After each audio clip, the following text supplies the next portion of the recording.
What is going on, Pats Nation? You guys already know who it is. Patriots Global back here with another video, and in this one, I want to talk about the James Robinson release and what does this mean for the Patriots running back core? Why was he released?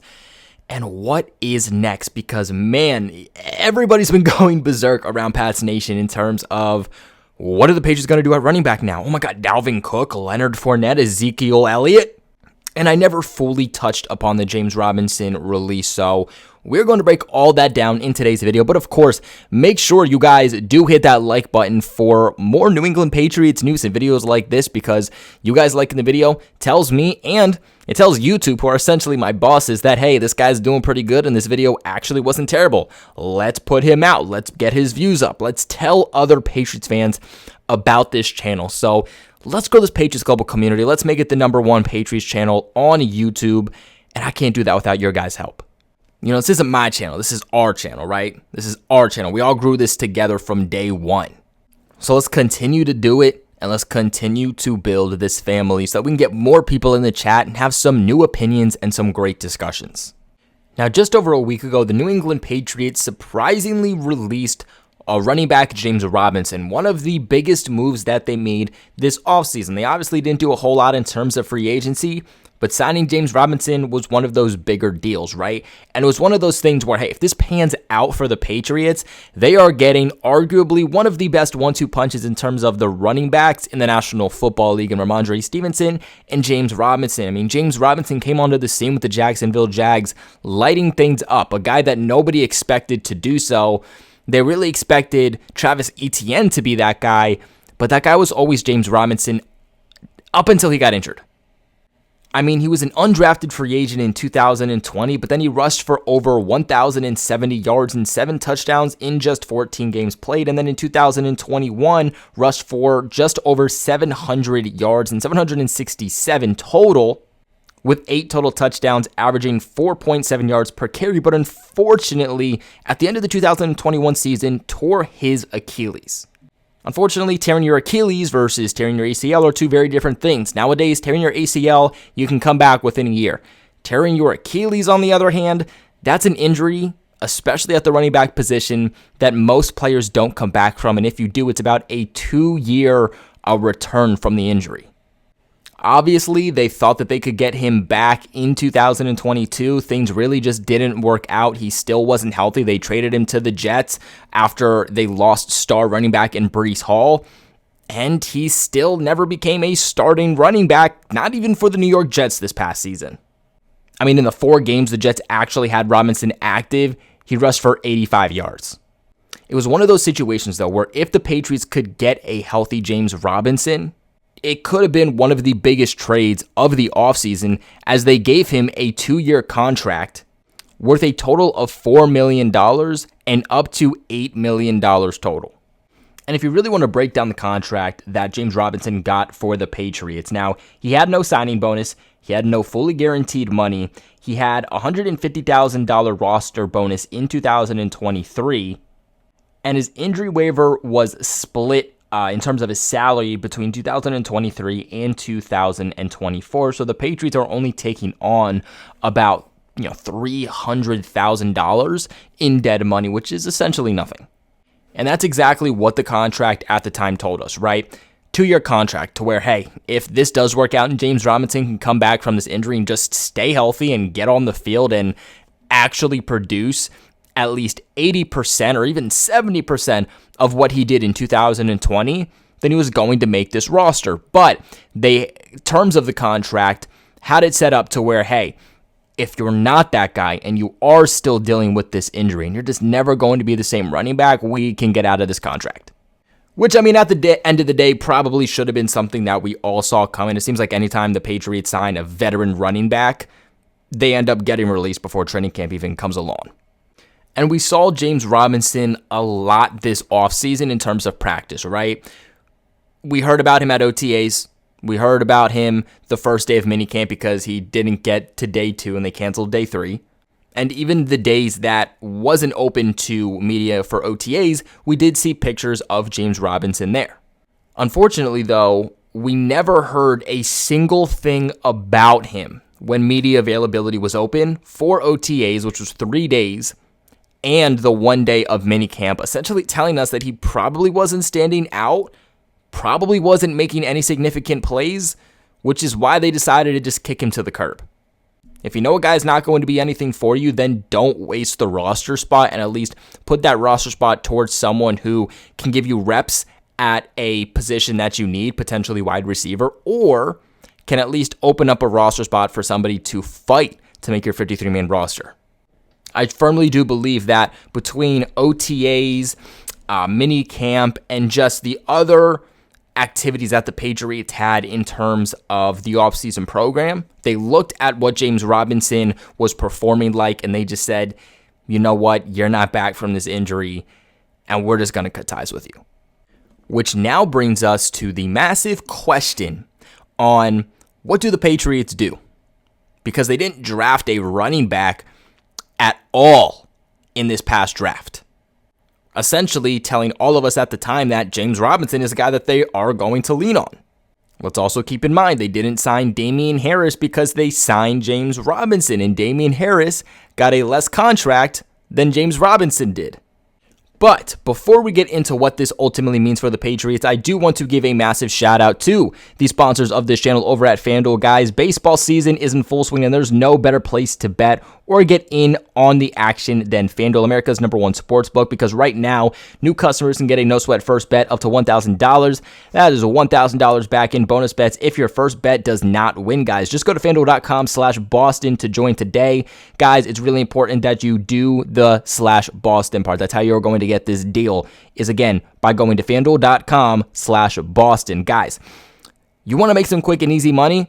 This is your chance to do so, right? It's not like football where there's a new game every single week, only once a week, sometimes not even if you have a bye week, and things can be night and day difference from week 1 to week 2, from week 16 to week 17. There's new baseball games every single day, so you can pretty much catch along with how the pattern is ultimately going in order for you to make some easy money. And if you don't know anything about baseball, just essentially bet on the Yankees to lose, and you have a 90% chance at winning your bet.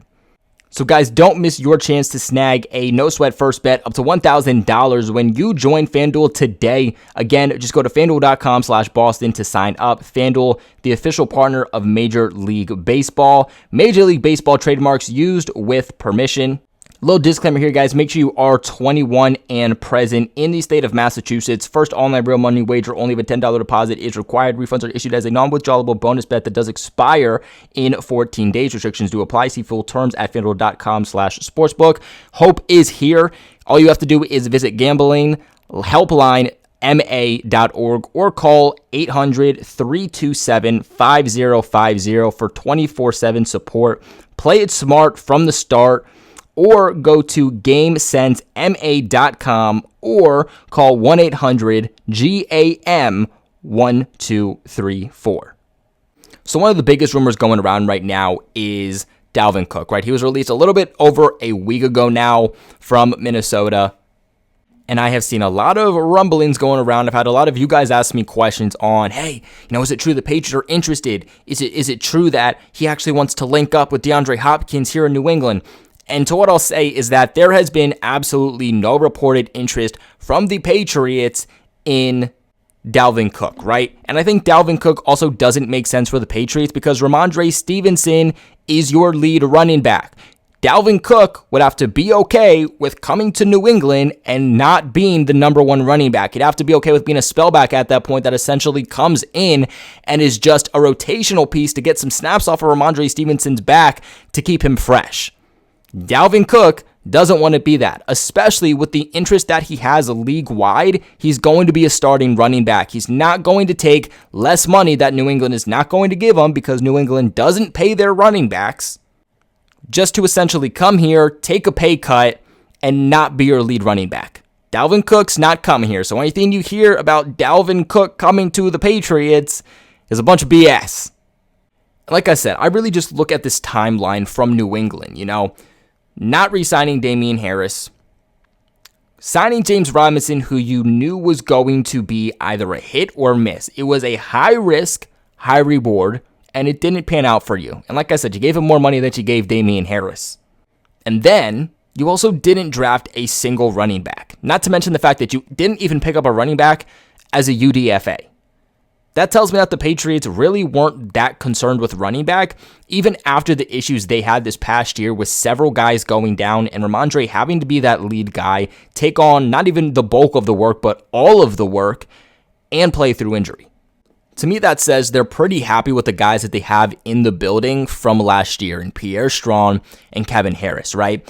And I've actually heard a lot better things of Kevin Harris so far than I've heard of Pierre Strong. And we thought that Pierre Strong could potentially be that third down back for the Patriots as a receiving back, but that's likely going to be Ty Montgomery, another guy who is going to be a very important piece for the Patriots offense in this upcoming season. Obviously, Ramondre Stevenson is going to be your bell cow running back, right? He's going to be the guy that 8 out of 10 times, he's going to get the ball. I do think Pierre Strong will be mixed in there. The question mark is just going to be how much is he going to be mixed in there, because he's not put your shoulder down, get those tough yardage. He's a guy who's going to run past you, not a guy who's going to run through you with that 4.3 speed. I really don't think the Patriots need another elite, top of the market, high paid running back behind Ramondre Stevenson, right?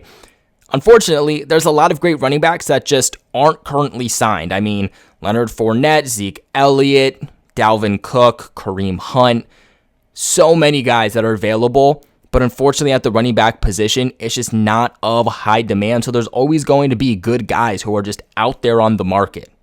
And after what we saw Ramondre do this past year, I think they kind of look at that situation and they go, you know what, we just need a guy who is going to take 30% of that workload off of Ramondre, a guy who's going to keep him fresh, a guy who's going to keep him injury-free, and someone who can just be a change of pace running back. And I think the Patriots have that, again, in Ty Montgomery, who is an excellent receiving back and can easily be your third down back. You have a speed running back in Pierre Strong, if that's how you want to switch it up with that 4.3 speed.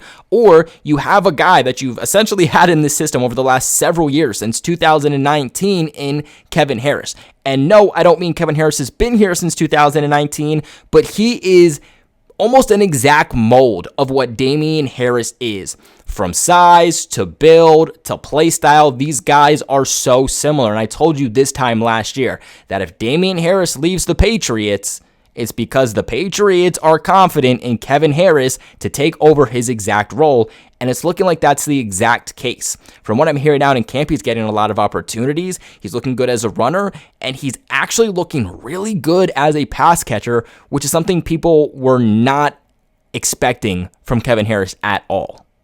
I think ultimately they want to see what this project has to hold for them first, right? They are going to see what they have in the building. They know what they're going to get out of Ramondre. The question is, outside of their lead running back, when it's change of pace and just depth, can they be comfortable with Kevin Harris, Pierre Strong, and Ty Montgomery?